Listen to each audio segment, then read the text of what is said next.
Nabi kata antara yang menyebabkan pahala terus mengalir, walaupun tuan dia sudah puluhan tahun, 1000 tahun, 100 tahun duduk dalam alam barzakh.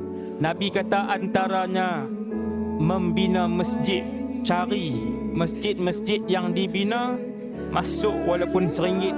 Wahai Allah, ini je kemampuan saya. Allah tahu berapa kemampuan kamu.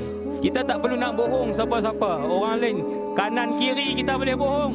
Allah Maha mengetahui berapa wang yang ada dalam kemampuan kamu. Allah tahu. Sebab RM50 yang dia bagi untuk bina masjid, masjid tu sampai hari ini orang ramai guna. Wahai Allah, boleh tak kembalikan sebentar saja nyawa itu, wahai Allah? Aku nak taubat, aku nak sedekah, aku nak taubat, aku nak baca Quran.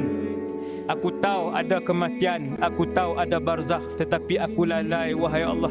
Ayat ni disebut dan diulang-ulang, disebut dan diulang-ulang, dan tidak akan diberikan nyawa yang kedua untuk sesiapa pun yang mati.